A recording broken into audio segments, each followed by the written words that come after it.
Assalamualaikum warahmatullahi wabarakatuh. Perkenalkan semuanya, saya Tasya Fitri Azhara dari kelas B4 dengan NIM 2381130154.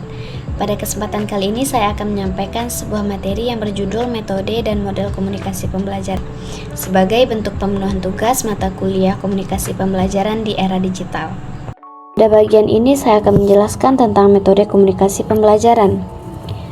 Metode komunikasi dalam pembelajaran adalah cara yang digunakan guru untuk menyampaikan materi sekaligus berinteraksi dengan peserta didik, dengan tujuan agar proses belajar berjalan secara efektif. Perlu dipahami bahwa metode ini bukan sekadar menyampaikan informasi, melainkan bagaimana pesan tersebut dapat dipahami, direspon, dan diinternalisasi oleh siswa. Jenis-jenis metode komunikasi.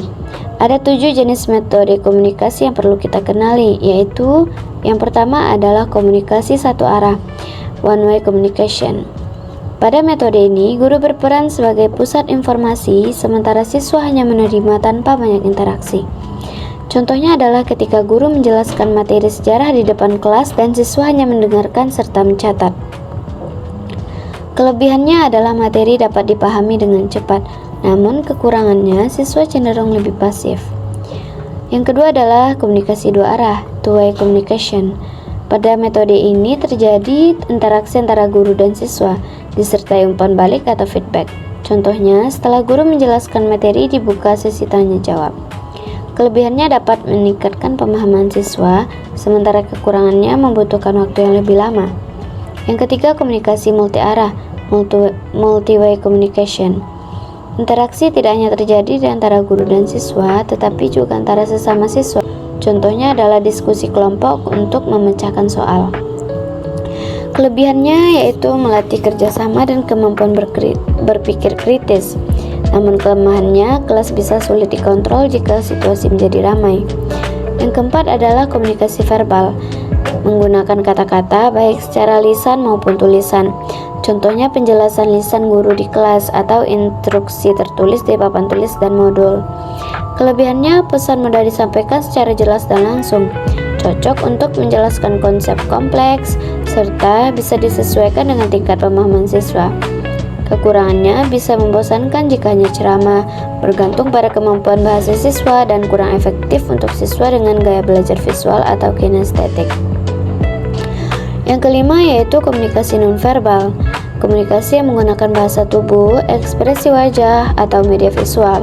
Contohnya, guru mengangguk sebagai tanda persetujuan atau menggunakan gambar, grafik, dan video untuk menjelaskan materi. Kelebihannya membantu memperjelas pesan verbal, menarik perhatian siswa, dan efektif untuk siswa visual. Kekurangannya bisa ditafsirkan berbeda oleh setiap siswa dan tidak cukup efektif jika digunakan tanpa penjelasan verbal. Yang keenam, komunikasi daring atau online. Dilakukan melalui media digital seperti pembelajaran via Zoom atau Google Classroom, serta diskusi melalui grup WhatsApp. Kelebihannya fleksibel, bisa dilakukan kapan saja dan di mana saja, serta mendukung pembelajaran jarak jauh. Kekurangannya bergantung pada koneksi internet, interaksi kurang maksimal dibanding tatap muka, dan tidak semua siswa memiliki fasilitas yang memadai. Yang ketujuh, ada komunikasi kontekstual, mengaitkan materi dengan kehidupan nyata siswa. Contohnya mengajarkan ekonomi melalui contoh jual beli di pasar, atau menjelaskan sains lewat fenomena sehari-hari seperti hujan. Kelebihannya membuat pembelajaran lebih bermakna, meningkatkan daya ingat, dan mendorong berpikir kritis. Kekurangannya membutuhkan kreativitas guru dan tidak semua materi mudah dikaitkan dengan kehidupan nyata. Model komunikasi pembelajaran. Model komunikasi adalah representasi sederhana dari proses komunikasi yang menunjukkan hubungan antara berbagai komponen di dalamnya. Setiap model memiliki fokus dan pendekatan berbeda dalam menjelaskan bagaimana pesan dikirim, diterima, dan dipahami. Secara singkat, model komunikasi merupakan gambaran abstrak yang menonjolkan ciri-ciri penting dari proses komunikasi sekaligus menyederhanakan hal-hal yang tidak perlu. Yang pertama, model Shannon dan Weaver. Model ini mengidentifikasikan 5 tahapan utama dalam proses komunikasi. Dimulai dari adanya stimulasi berupa pemikiran, kemudian pemikiran itu dikodekan menjadi pesan, Pesan dikirim dan diterima oleh pihak lain, lalu penerima mendekode pesan tersebut ke dalam pemikirannya. Dan akhirnya pesan diinternalisasi oleh penerima. Yang kedua, model narasi Laswell. Model ini menjelaskan proses komunikasi melalui pernyataan sederhana. Siapa mengatakan apa, kepada siapa, di saluran apa, dan dampaknya bagaimana. Komunikasi dapat menghasilkan berbagai efek, mulai dari memberikan informasi, menghibur, membujuk, hingga memperburuk keadaan. Ketiga, model Scrum.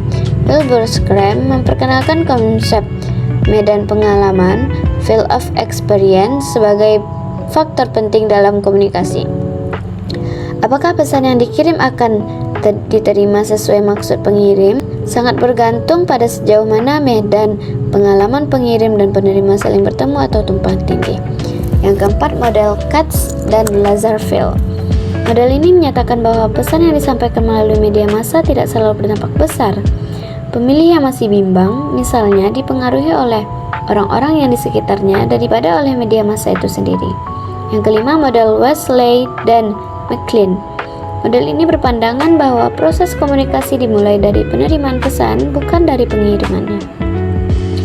Ketika seseorang memperhatikan sinyal-sinyal di sekitarnya, lalu memprosesnya, hasilnya adalah terbentuknya pesan baru. Yang keenam, model Dense Helix Model. Dikenal sebagai Dense Helix Model, model ini berbentuk spiral yang menggambarkan komunikasi sebagai proses yang terus berkembang dan bersifat dinamis, tidak pernah berhenti atau berulang di titik yang sama. Yang ketujuh, model Watts, Lawich, Wavin, and Jackson. Model ini berpendapat bahwa komunikasi bukan sekadar terjadi ketika seorang secara sengaja mengirim pesan. Mereka menegaskan bahwa manusia tidak bisa tidak berkomunikasi. Dalam artian, semua perilaku manusia mengandung pesan komunikasi. Yang kedelapan, model DeVito. Komunikasi berlangsung ketika satu atau lebih individu mengirim dan menerima pesan yang mungkin terganggu oleh noise, gangguan, berlangsung dalam konteks tertentu, menghasilkan efek, dan membuka peluang adanya umpan balik.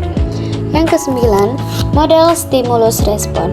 Model yang paling sederhana, model yang digambarkan sebagai proses aksi dan reaksi, ada stimulus, lalu ada respon. Contohnya adalah komunikasi yang terjadi dalam pertemuan singkat atau sekilas. Yang ke-10, model Aristoteles. Model ini menekankan pada komunikasi retoris atau public speaking, yang menitik beratkan pada upaya persuasi seperti pidato. Komponen utamanya adalah pembicara, pesan, pendengar dalam konteks atau setting tertentu.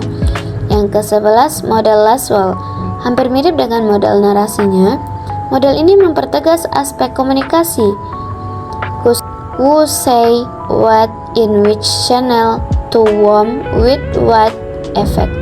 Khusus untuk para pendidik, unsur in which channel atau media menjadi catatan penting karena pemilihan media sangat mempengaruhi efektivitas komunikasi pembelajaran. Yang ke-12, model TOPS.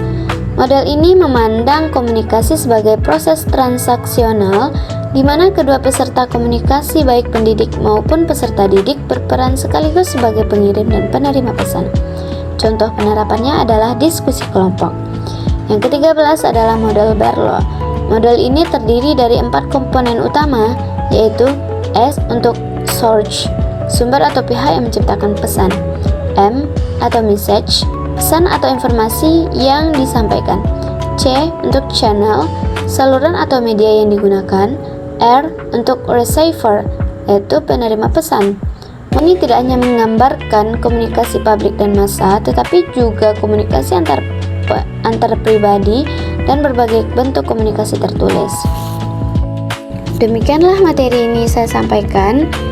Inti dari ini semua adalah komunikasi yang efektif dalam pembelajaran bukan hanya soal menyampaikan pesan, tetapi memastikan pesan itu benar-benar dipahami dan bermakna bagi peserta didik. Semoga bermanfaat. Terima kasih. Wassalamualaikum warahmatullahi wabarakatuh.